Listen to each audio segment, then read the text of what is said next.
कुंडली पढ़ते हुए उसमें क्या क्या अलग अलग योग बन रहे हैं ये जानना बहुत जरूरी होता है, क्योंकि इन बनते हुए योगों के कारण ही आपके जीवन में अलग अलग रिजल्ट हमको आते हुए दिखते हैं। शुरुआत तो हमने पंच महापुरुष योगों से की थी, यानी कि 5 ऐसे योग जो कि 5 तारा ग्रहों से बनते हैं, जो आपके जीवन में जेन्युइनली बहुत कुछ अच्छा करके जाते हैं। लेकिन आज हम बात करने वाले हैं एक ऐसे योग की जो कि कुंडली में बहुत कॉमनली देखने को मिलता है। इसे कहा जाता है बुध आदित्य योग, यानी कि सन एंड मर्करी कंजंक्शन। तो ये जो कंजंक्शन है ये कैसे काम करता है, क्या हमारे जीवन पर उसका असर पड़ता है या नहीं पड़ता, और क्या वो इतना ताकतवर है जितना हम लोग सोचते हैं, वो सारी बातें करते हैं आज के वीडियो। नमस्ते, भाग्यश्री होलिस्टिक एस्ट्रोलॉजी में आप लोगों का एक बार फिर से स्वागत है। यहाँ पर हम बात करते हैं पॉजिटिव, इंस्पायरिंग और होलिस्टिक एस्ट्रोलॉजी की, यानी कि एक ऐसा ज्योतिष जो कि आपके पॉजिटिव पॉइंट्स को मैक्सिमाइज कर सकता है और आपके नेगेटिव पॉइंट्स को मिनिमाइज करने में आप लोगों की मदद भी कर सकता है। आज हम बात करने वाले हैं बुध आदित्य योग के बारे में। बुध आदित्य योग कुंडली में बनने वाले सबसे कॉमन योगों में से एक है, क्योंकि सूर्य और बुध अक्सर एक दूसरे के आसपास ही रहते हैं। आप कभी ऐसा नहीं देखेंगे कि सूर्य पहले घर में है और बुध 7वें घर में, सूर्य पहले घर में है और बुध 5वें घर में। मैक्सिमम आप लोग देखेंगे कि सूर्य और बुध एक ही साथ एक ही घर में एक ही राशि में है, या फिर बुध कभी बार थोड़ा सा आगे पीछे हो जाते हैं, बट उससे ज्यादा डिफरेंस हमको देखने को नहीं मिलता है। इसका कारण यह होता है कि बुध का ऑर्बिट यानी बुध की कक्षा वो सूर्य के बेहद पास होती है और बहुत छोटी होती है। अब आप लोग तो जानते ही हैं कि सारे के सारे प्लैनेट सूर्य के आसपास चक्कर काट रहे हैं। इन सारे प्लैनेट्स की कक्षा अलग अलग होती है, अलग अलग दूरी की होती है। जैसे कि शनि हुए या गुरु हुए, ये जो ग्रह हैं ये सूर्य से काफी दूर हैं, पृथ्वी से भी काफी दूर हैं। इस वजह से साल में एक ही बार सूर्य के साथ इनका कंजंक्शन हमें देखने को मिलता है, और इसी वजह से साल में एक ही बार ये कंबस्ट होते हैं। लेकिन बुध जैसा ग्रह सूर्य के बेहद पास होता है, और पृथ्वी के पॉइंट ऑफ व्यू से भी सूर्य और पृथ्वी के बीच में पहले बुध आते हैं। यही वजह होती है कि सूर्य साल में 2-3 बार तो बहुत आसानी से कंबस्ट हो जाते हैं, यानी कि अस्त हो जाते हैं। और सूर्य के साथ होने वाले कंजंक्शंस का यही एक महान इंपॉर्टेंट पॉइंट होता है। कोई भी ग्रह अगर सूर्य के बहुत आसपास रहता है, ऐसी स्थिति में वो कंबस्ट यानी कि अस्त यानी कि दग्ध हो जाता है, और इस स्थिति में होने के कारण वो प्लैनेट अक्सर अपने मैक्सिमम रिजल्ट हमें नहीं दे पाता है। तो जब बुध हम कुंडली में देखेंगे तो सबसे पहले हमें यह देखना होगा कि कहीं बुध दग्ध या अस्त तो नहीं है। उसमें भी हमको ये जरूर देखना है कि बुध और सूर्य के बीच में जो डिग्री का डिफरेंस है वो कितना है। अगर दोनों के बीच में 6 डिग्री या उससे कम का फर्क है, ऐसे में आपको मरकरी की जो क्वालिटीज हैं, बुध की क्वालिटीज हैं, वो काफी कम देखने को मिलेंगी, और जो सूर्य है उसका जो ईगो है वो ज्यादा फ्लेयर्ड अप देखने को मिलेगा।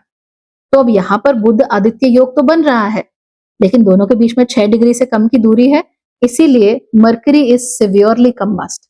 मरकरी बहुत स्ट्रांगली दग्ध है, और इस वजह से उनकी क्वालिटीज में डिफरेंस या मॉड्यूलेशन देखने को मिलता है। पहली बात तो ये कि इसके कारण से बुध आपकी कुंडली में जिन भी 2 घरों को कंट्रोल कर रहे हैं, उन 2 घरों के आने वाले जो रिजल्ट्स हैं उनमें आपको मॉड्यूलेशन देखने को मिलता है। लेकिन ये मॉड्यूलेशन आखिर होता क्या है? क्योंकि सूर्य हर ही प्लैनेट को कंबस्ट कर देता है, इसीलिए हम ये देखते हैं कि ईगो की वजह से, अपनी मैं की वजह से, अपने अहम की वजह से इन लोगों को उन 2 पर्टिकुलर घरों में ज्यादा समस्या आती है। So these could be 2 places जहां पे ये मैं ओरिएंटेड ज्यादा होते हैं, राइट? स्पेशली अगर ये 6 डिग्री से कम का अगर आपको कंजंक्शन देखने को मिलता है, तो 6 डिग्री से ज्यादा है अगर, तो फिर भी थोड़ा सा रिलेटिवली लूज कंजंक्शन हम उसको कह सकते हैं, लेकिन with in 6 degrees it is mega powerful. तो जब किसी व्यक्ति के अंदर मैं बढ़ जाती है, तो वो अपने मरकरी को अलग अलग तरीकों से इस्तेमाल करना शुरू कर देता है।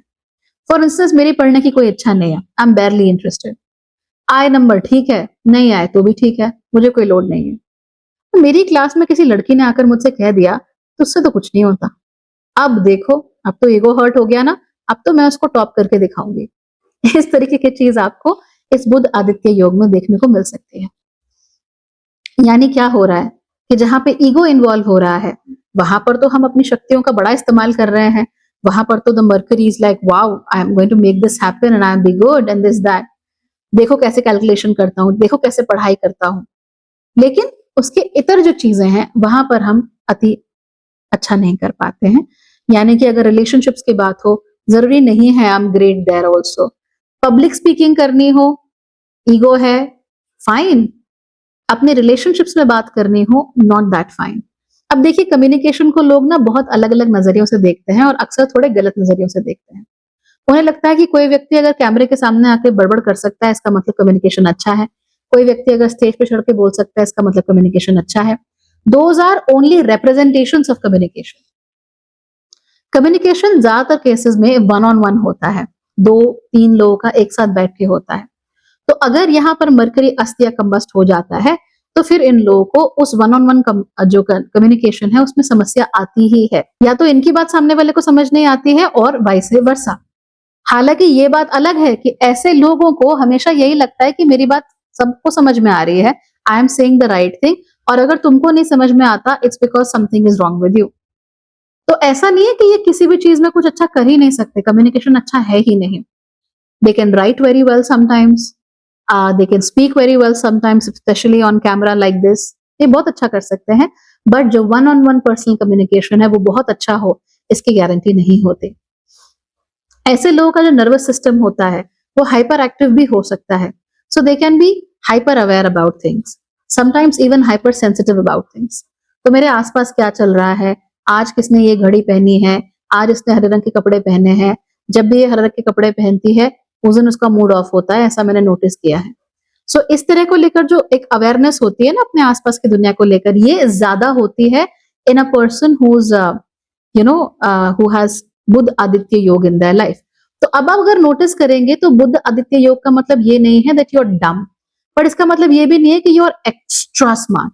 इट सिंपली मीन्स कि आपकी जो इंटेलिजेंस है वो कुछ खास तरीकों से काम करती है और आपको उन्हीं तरीकों से उस इंटेलिजेंस का इस्तेमाल करना चाहिए। बुध जितने ज्यादा सूर्य के करीब रहेंगे उतना ही ज्यादा आप लोग सेल्फ सर्विंग होते हैं, उतना ही ईगो ड्रिवन होते हैं, ये जरूर होता है और इसमें कोई गलत बात नहीं है। A lot of things we are doing are driven by ego, and that's okay. Don't feel scandalized with it. ऐसा नहीं समझो वो ईगो की बात कर दी, something is wrong with you. Nothing is wrong with you. As long as you're alive, you'll have an ego. आप खाना भी इसलिए खा रहे हो बिकॉज आपका ईगो है, ठीक है। तो ये चीजें हमें देखने को मिलेंगी। हाउएवर यहाँ पे कुछ और कैविएट्स फिर आ जाते हैं, वो ये कि बुध आपकी कुंडली में किन घरों के स्वामी हैं, यानी कि छठे घर के स्वामी हैं, 8वें घर के स्वामी हैं, 12वें के स्वामी हैं, पहले और चौथे के स्वामी हैं, 7वें और 10वें के स्वामी हैं, ये आपको देखना पड़ता है। क्योंकि बुध जब खराब घरों के स्वामी होंगे या थोड़े प्रॉब्लमैटिक घरों के स्वामी होंगे तो सूर्य के साथ क्लोज कंजंक्शन अलग रिजल्ट देता है। फिर जिसको हम स्ट्रांगली इंटेलिजेंट बुध आदित्य योग होता है वो हमको नहीं देखने को मिलता। हाँ, अगर बुध अच्छे घरों के स्वामी हैं फिर ज्यादा मैटर करता है। ये कंजंक्शन कौन से घर में हो रहा है, कौन सी राशि में हो रहा है, शत्रु की राशि है, मित्र की राशि है, ये भी देखना बहुत जरूरी होता है। सामान्य रूप से ये त्रिक भाव है या फिर ये त्रिकोण भाव है या ये केंद्र का भाव है, बेनिफिक है, मेलेफिक है, क्या है, ये सब भी हम लोगों को देखना होता है। और कई बार ऐसा भी होता है कि क्वालिटी आप में नहीं होती, क्वालिटी किसी और में होती है इस तरह की। सो हो सकता है बुध आपके धारक कारक हो, तो आप तो कहें कि नहीं मैं तो ऐसी नहीं हूं, लेकिन हो सकता है आपके पति ऐसे हो, उनका स्वभाव उनका नेचर ऐसा हो। क्यों? क्योंकि बुध आपके या तो 7वें घर के स्वामी हैं या फिर वो आपके धारक कारक हैं। तो इस तरह की चीजें हमें लाइफ में देखने को मिलती हैं। बुध अक्सर हमें हमारी माता जी की तरफ के जो रिश्तेदार होते हैं उनको दिखाते हैं, हमारे जीवन में जो रिलेटिवली छोटे बच्चे होते हैं उनको दिखाते हैं, यंगर कजिन्स हैं उनको भी बुध दिखा सकते हैं। तो उनके अंदर भी इस तरह की टेंडेंसी स्ट्रांगली हो सकती है। आपको नजर नहीं आ रही है इसका मतलब ये नहीं है कि है नहीं, और हो सकता है कि कभी ये टेंडेंसीज रही हो लेकिन अब आप उसके आगे बढ़ गए हो, you have done better for yourself. Both things are okay, everything is fine, don't worry about that. Not everything has to be a पत्थर की लकीर कि ऐसा ही है, अगर चेंज नहीं कर सकते तो फायदा क्या है। So pay attention to those thing, everything is good.